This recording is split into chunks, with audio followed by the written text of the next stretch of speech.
Dana Denha here, and this is Let's Watch with the Ann Arbor Film Festival. Every year, talented artists from all over the world aim to take part in our local film fest. Many times, you'll find that talent is homegrown, as filmmakers thriving in our great state of Michigan make their mark on this internationally renowned annual event. Joining me is Andrew Day with his film, The Human Body, Our Friend. Welcome to the show, Andrew. Thanks for having me. So let's first start with kind of your experience with the film festival, how you got involved.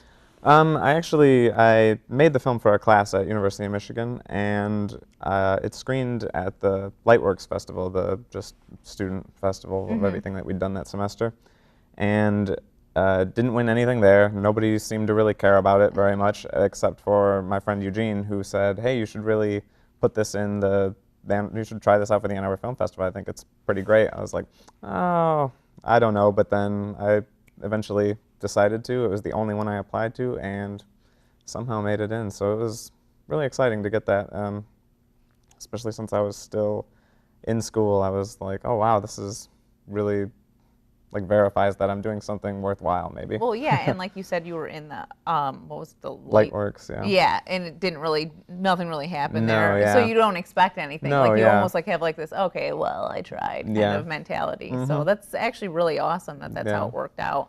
And you said one of the former guests that we had on the show was your professor? Yeah, Chris McNamara, yep. And So that was the class. That was his class that I made that in, yeah. It Yeah. was a really great class, and it was a lot of fun, and he was really inspirational towards the project too, so. So when was that? What year was that you were in the festival? Oh, that was this year, actually, just earlier in, I think, April or something, or no, 2 years ago, April, I guess it would be now. Yeah. So are you graduated now from? I did. I just graduated in April. I did an honors thesis project, actually, for the whole year, and basically stuck around for an extra year just for the purpose of that project, which was a lot of fun. So you're still in Ann Arbor right now, or? Now, actually, I've moved to Kentucky. Oh, really? Yeah. Or you just so happen to be in the area right now? I just came back for this, actually. Oh, really? But That's I have great. family who lives in here, so Yeah. I got to see them and stuff too. So let's kind of talk about your path and what led you to filmmaking. So did you know going into the University of Michigan that you wanted to be a filmmaker? I did not at all, really. I mean, I had wanted to be a director as a kid. It seemed like a really fun job from watching all these special features on DVDs, and that sort of thing is what really got me into it. But going into school, I had no idea. I had done drama in high school, and I had played music and stuff, and I thought maybe those would be potential paths to go down, because I didn't think in Michigan that I could get any kind of education that would help me in film at all. Yeah. I didn't know about the program here.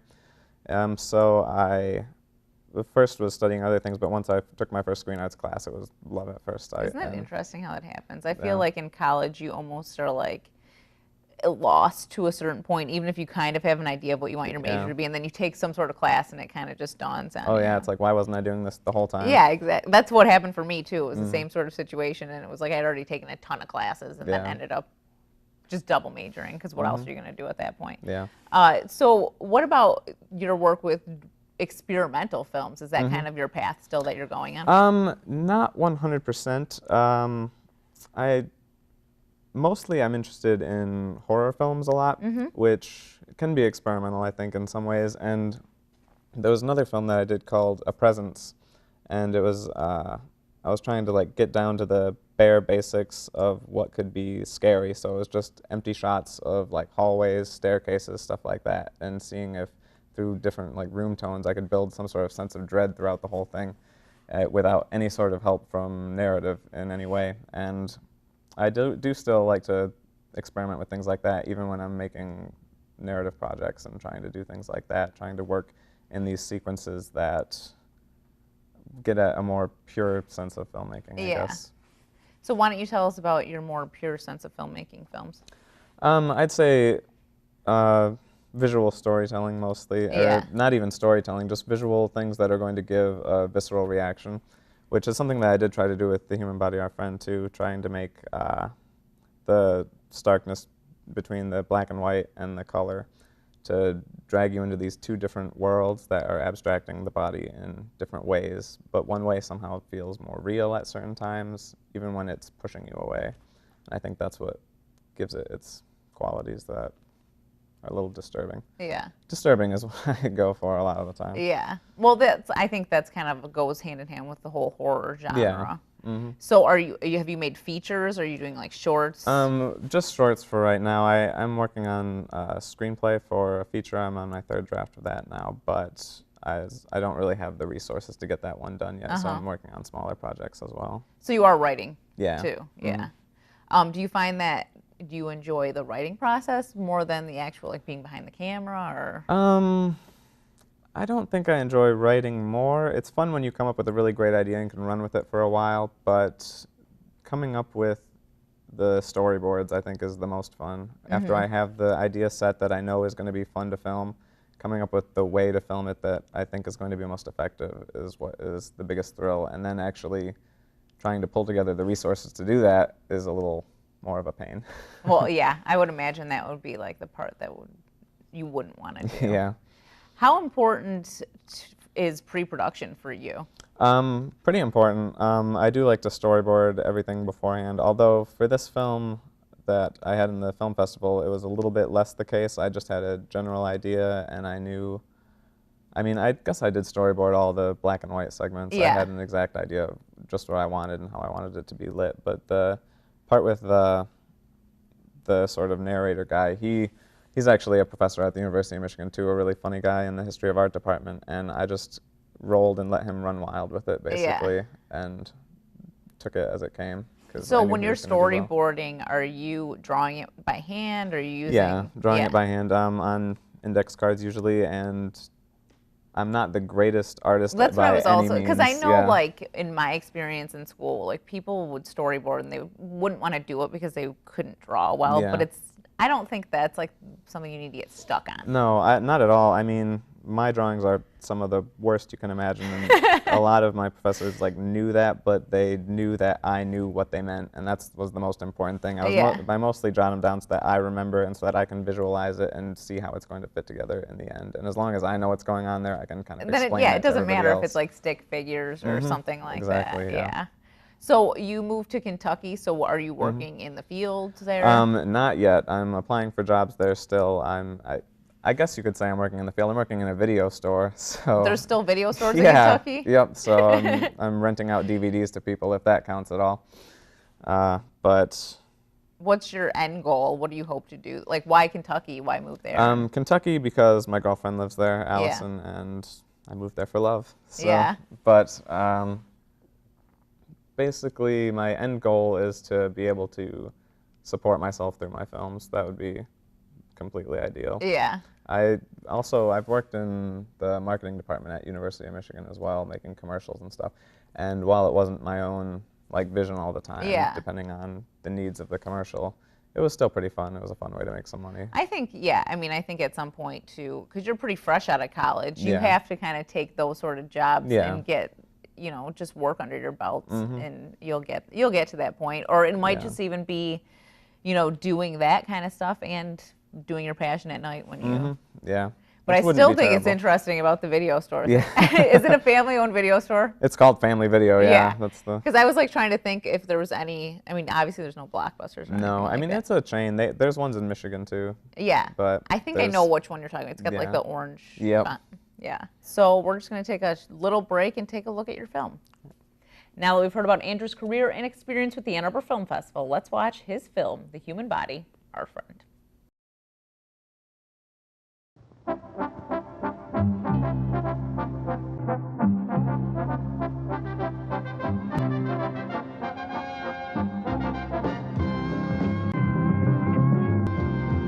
Hello everyone, and welcome to the very special learning experience presented to you through the medium of film. I'm Dr. Philip Gilgamesh, and I'll be your tour today for a wonderful experience through the human body, our friend. This thing, a wonder of nature. It performs all the functions necessary for us to go through life, and many of those functions it does just thought. The beating heart, the breathing lungs, the twiddling toes, the blinking eyebrows. These things happen almost as if by magic over the course of our days. Let's take a look, shall we? We'll begin with the eye, our lens onto the world around us. Light first passes through the corner. Ha! No! Isn't that focus? No one is certain. Foot. Some call them digits. Drainage. Is my hair on straight? Is specially designed to collect. We might be able to perceive it. No one is certain.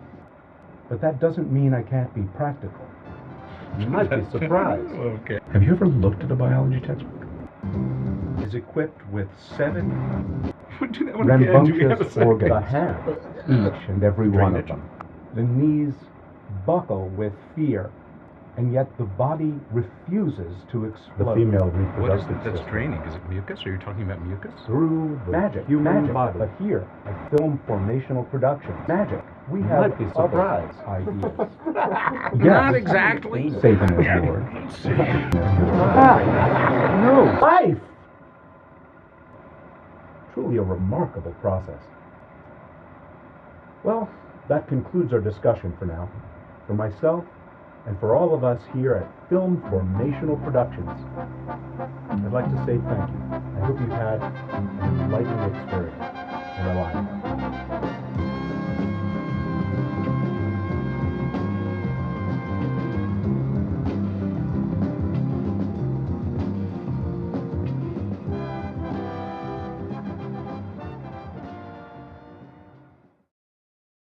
Well, thank you for sharing your film with us. Let's talk about it a little bit. Why don't you tell me about, just kind of explain it to me a little bit so we can understand your concept behind. Sure. I mean, initially I wanted it to be full-on, like, disturbing. I wanted it to start as a pretty serious educational style film and then devolve into something a bit different.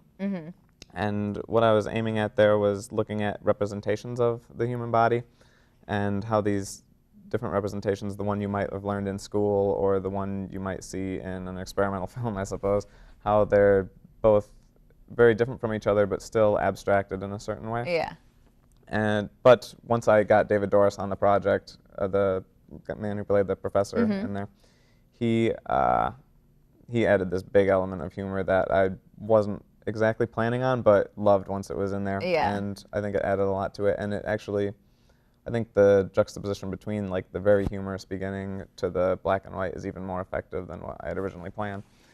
And it was another, I mean, it was really experimental in that I was trying to experiment for myself with how you can make something a little bit off and make it feel different and estranged.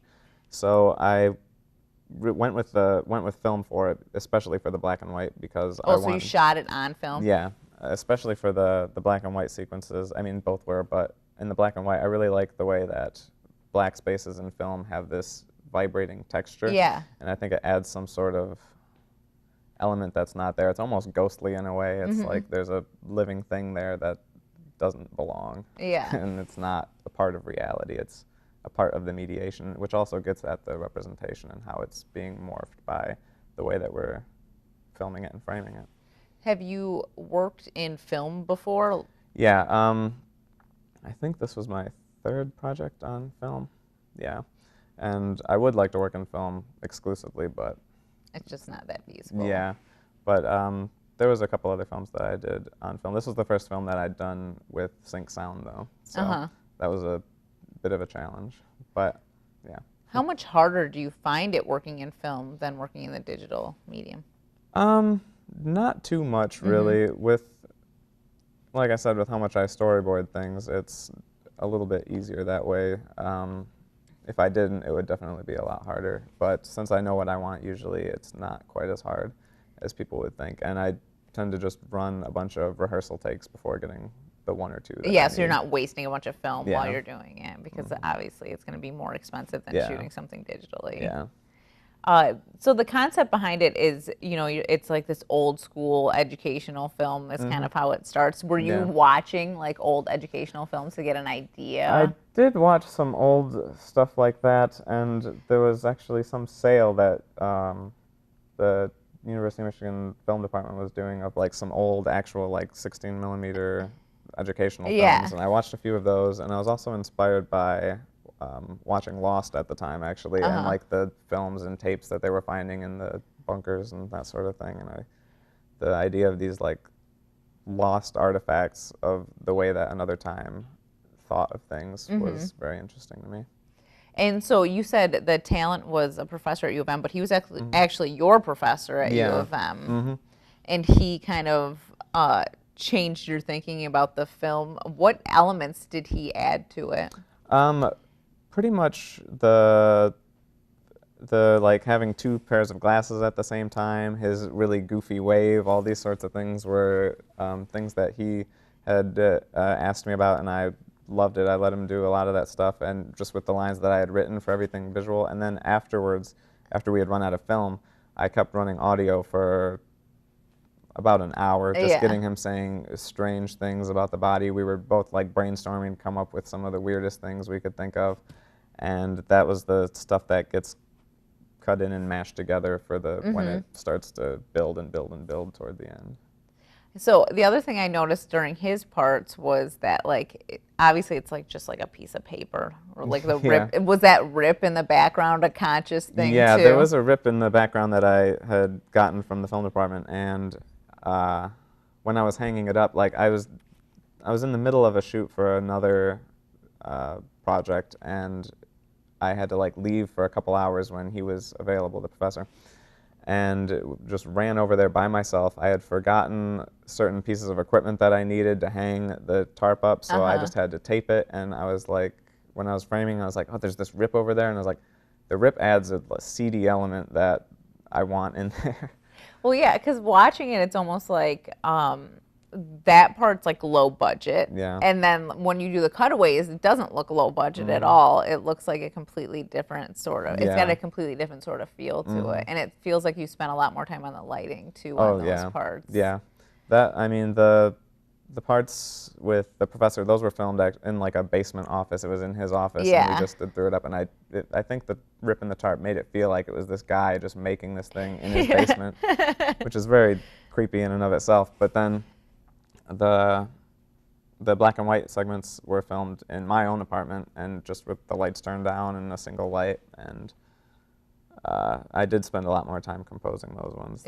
So, and I want the difference in feeling and the difference in tone of address in both of those, I think, was something I was really going for. Yeah, I mean, those shots are like, I think you kind of mentioned it before, where they're like almost uncomfortable. And I think it's because like you're so close on the objects.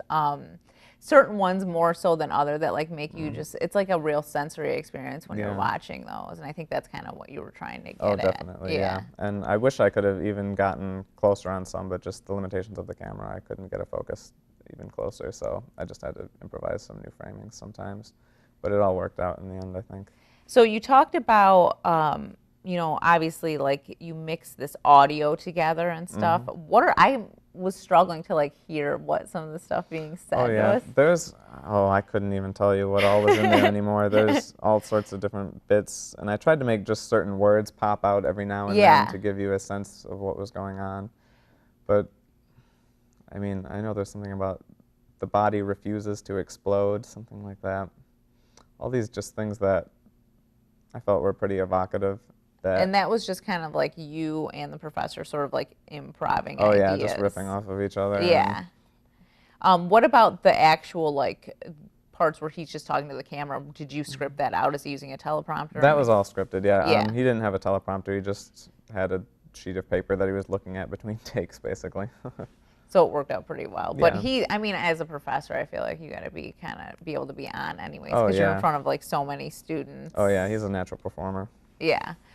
He actually taught you an interesting class too at U of M. Yeah, a class on Disney World. He's an art history professor who taught a class on Disney World as an art historical object, and we took a trip there together as a class. It was like 12 people or so.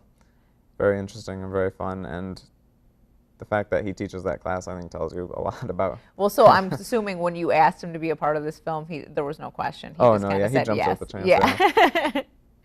And you also have like these cutaways in there of like old diagrams of the human body. Yeah. Those ones I wanted to get at the visual side of the educational film, like not just in the visuals of the professor, but the visuals of how they would represent the human body, and how that abstraction and how we're taught to think about it is very contrasting to the abstractions that I present in the black and white segments. But they're both different in certain ways, but similar in that they're abstracted, I guess, is basically the point of it. So you said originally when you were trying to, like, coming up with ideas or pre-production for this film, it kind of took a totally different turn as you went through the process. How important as a filmmaker do you feel like it is to just go with the flow as things happen? Pretty important, especially on such a low budget, I think. And I'm not sure that it would be a virtue anyway if I had the budget to do it exactly as I wanted to. Yeah. Because sometimes these ideas come up as you're going, and if it feels right, I think that's the most important thing. I believe in trusting your instincts when you're on the set, especially because I think as long as you are calling the shots and you are believing in what you're doing, it's all going to cohere in some way, even if you don't understand how it's happening at the time. Well, and like you said, it even took you on a path to the film festival where you weren't expecting to be as a student still learning film. How did it feel to go to, I'm assuming you went to the film festival and watched it, and what were people's reactions?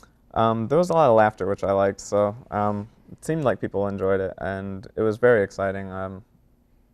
Just going to the festival in general, I had been before, but I got to go to the opening night reception and all that, and talked to a lot of people about my film, and it was very exciting to hear their opinions and just discuss with other people who felt similarly and who thought that these sorts of avenues are valid ways to go, which isn't always the case.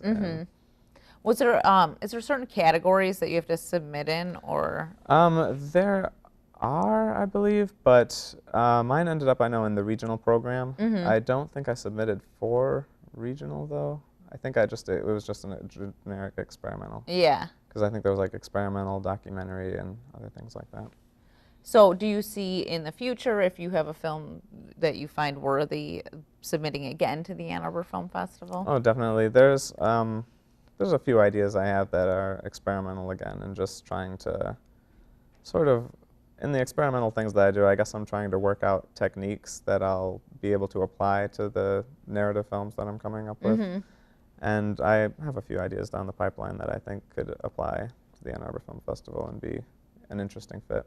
Do you find it hard to brainstorm experimental film, or is it easier because it's just kind of like whatever you want it to be? Both, I guess. I mean, it's easier in that you don't have to, once you come up with the idea, it's pretty much there, and there's not too much that's going to change about it. Whereas with a narrative film, you come up with the idea, and then you have to really chip at it and work at it and shape that idea in order to make a story that's going to make any kind of sense, and it's going to have the right arcs that are going to create these feelings. Whereas in the experimental world, you come up with the idea, and then you're working at how the formal aspects more often are going to affect your viewer and are going to evoke what you want to evoke.